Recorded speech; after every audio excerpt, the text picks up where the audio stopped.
Separei alguns momentos para falar algo com você que eu falei nos meus 16 anos de ministério, pouquíssimas vezes. Minha mãe veio do Nordeste. Meu pai era casado, pai de 2 filhos, e ela 14 para 15 anos quando ele a engravidou. Minha mãe me teve com 15 anos, a família tinha vindo do Nordeste, passou por Minas Gerais, e meu pai me tomou da minha mãe, talvez com o propósito de puni-la, mas ele não podia me criar, e me deu para uma família, que me deu para outra família, que me deu para outra família, que me deu para outra família, e eu fui pulando de família em família, crescendo sem um padrão de comportamento, porque não tinha comportamento. Porque eu ia ter comportamento sendo criado em lares? Não tinha.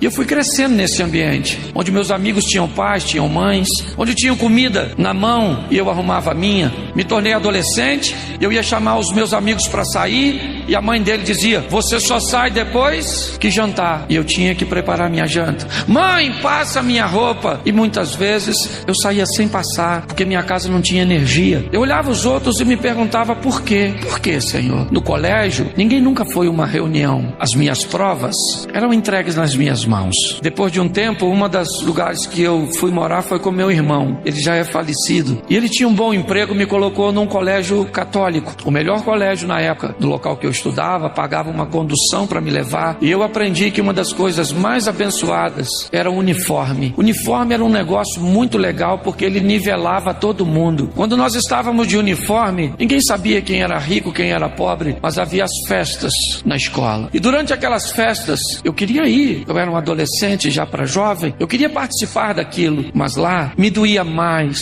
ir do que não ir. Os meninos que estudavam comigo chegavam em carros importados, calçando tênis de marca, as meninas sempre muito bem arrumadas, e eu usava o mesmo quichute que ia para a aula, eu ia para as festas. Uma camisa que não tinha marca, um sapato que furava e a gente colocava papelão. E eu cresci nesse ambiente, fui vender drogas, não me tornei um traficante, era uma coisa mais para ganhar um dinheirinho para conseguir. Era uma outra época, mas eu olhei aquilo e, morando na casa de minha tia, não se escandalize com o que eu vou falar, eu encontrei um livro quase dessa cor, que havia sido deixado lá por um grupo dos Testemunhas de Jeová. Nesse livro dizia: toda a escritura inspirada por Deus é proveitosa. Um livro direcionado ao público infanto-juvenil, onde algumas fotos ilustrando desde a criação, começava com aquela árvore com a maçã, o Adão e a Eva, e terminava com João na ilha de Pátimos. Provavelmente eu encontrei esse livro limpando a casa, porque era uma das minhas tarefas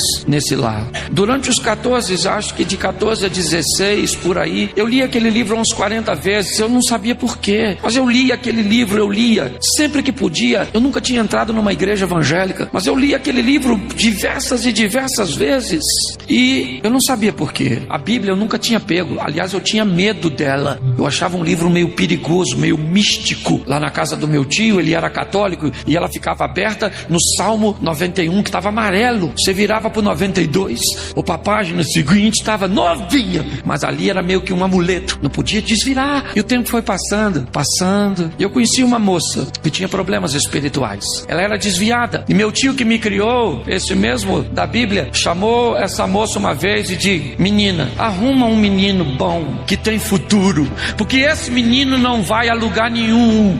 Esse garoto é um irresponsável, o pai dele, eu crio ele e gosto, e meu tio me amava, mas ele sabia, ele não falou nada de errado a meu respeito, ele falou apenas o que era verdade. Esse menino não tem futuro. As meninas que eu queria namorar, ninguém. Um menino de quichute, calça azul, eu fui dar meu primeiro beijo com 17 anos, pensa nisso, feio, não melhorei não, mas era pior. Pois bem, aqueles problemas espirituais daquela moça me aproximou do evangelho. Ela tinha problemas espirituais sérios, e eu então acabei me convertendo numa segunda-feira. Falei: Senhor, eu não sei se o Senhor existe, essa menina fica endemoniada aí, e se o demônio existe, que eu estou vendo ele, o Senhor também deve existir ainda que eu não estou vendo, mas se o Senhor puder tirar ele dela, dá uma força aí, porque ele pegava ela e queria me matar, então eu precisava de uma segurança. E ela ficou livre naquele dia. Eu levantei minha mão e recebi Jesus como Senhor e Salvador da minha vida. Aí um rapaz me levou para a escola bíblica, e ele falava Noé. Eu sabia quem era Noé, sabia os filhos, sabia o tamanho da arca, eu sabia tudo. Ele falava Daniel, eu sabia. Ele falava Moisés, eu sabia. Ele falou assim: você é desviado. Eu falei: não, nunca fui crente não. Já leu a Bíblia quantas vezes? Eu falei: rapaz, eu nem peguei na Bíblia até hoje. Ele falou: como é que você sabe essa história bíblica? Assim, eu falei: não,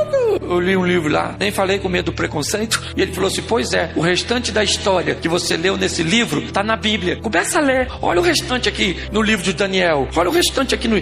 Aí eu fui, né? Aí eu mergulhei. Eu li a Bíblia de dia e de noite, eu pregava para mim mesmo, eu pregava no espelho, eu pregava dentro do carro, eu conversava comigo. E aí eu fui tomando gosto e as pessoas começaram a falar, Cláudio, você está falando de um jeito esquisito, você está se comportando diferente, uma vida difícil, vendi o almoço para comprar janta, minha família andava na boleia de uma Fiorino branca emprestada, que beleza. O tempo passou, aí Mazinho, chama de fogo, chama viva, não é isso? Mazinho conhece a história um pouco, porque o grupo ia lá na igreja que eu me converti, lá do Marcos Melquisedeque, Santa Cruz da Serra, e um dos seus companheiros, eu não vou lembrar quem é, Gilberto, orando, ele falou assim, eu vejo você com a mala na mão, viajando para tudo quanto é lugar. Eu falei, e ele ainda falou que era de avião. Eu falei, avião? Eu nunca andei de avião, eu tenho medo de altura, passar de avião, tem que vender um rim naquela época para comprar.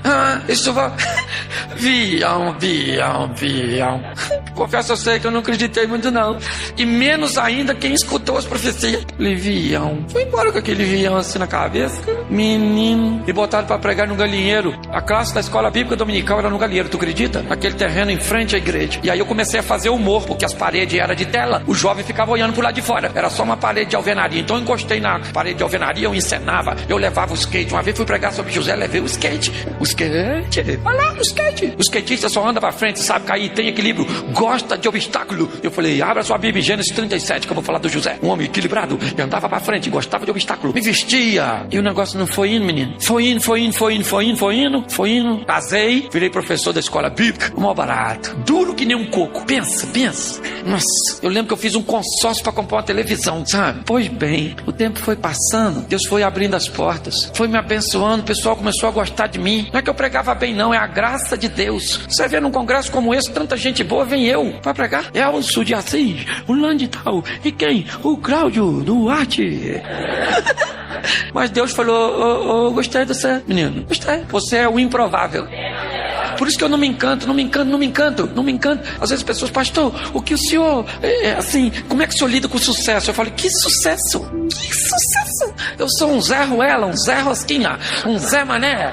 Eu sou pouco mais que o Jumentique, que entrou, tudo que eu tenho é dele, tudo que eu vivo é por ele. Você consegue entender? A minha história foi mudando, eu continuo morando em Xerém. Moro em Xerém, não mudei, um Alphaville. E diga-se de passagem, posso, mas é o maior barato. Eu passo em Xerém hoje, na minha Land Rover.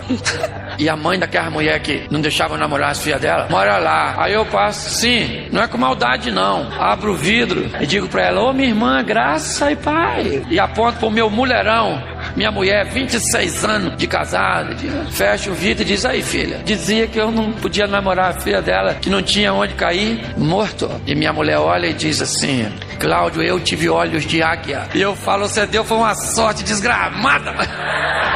Escute só, pra quê que Deus fez tudo isso? Pra quê? Pra que Ele mudou a minha história? Hoje eu posso ajudar minha mãe, ajudar o meu pai. Tem uma igreja maravilhosa em Xerém, uma igreja estilo americana que Deus colocou no meu coração, num lugarejo pequenininho. Tá lá, porque a única coisa que eu quero é cumprir o propósito que Deus tem pra mim. Ninguém acreditava em mim, ninguém achava que eu ia. Às vezes, mas eu tô nos aeroportos, e não apenas no Brasil, sabe? Seja África, Europa. Tô falando isso pra, o Cláudio tá querendo, não precisa disso.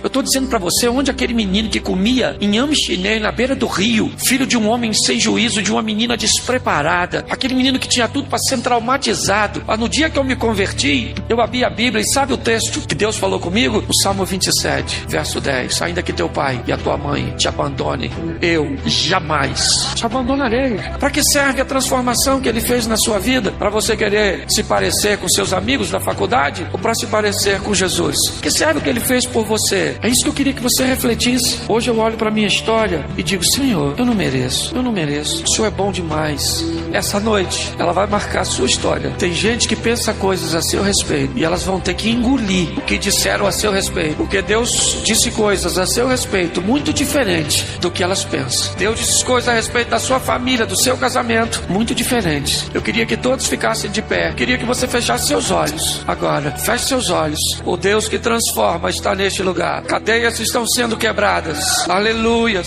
Há um ambiente de transformação neste lugar. Há um ambiente de restauração nesse lugar. Obstáculos foram vencidos com muito respeito, com muito temor. Eu queria fazer uma pergunta para você. Será que nesta noite você não está aqui porque Deus tem um propósito pelo qual te trouxe? Talvez fizeram algo com você, disseram alguma coisa a você, mas Deus hoje está dizendo: você é meu. Por isso, com muito respeito, com muito temor, se nessa noite você está aí e Deus está falando contigo, esteja você aqui dentro ou aí fora, talvez essa seja a sua noite. Que tal recomeçar?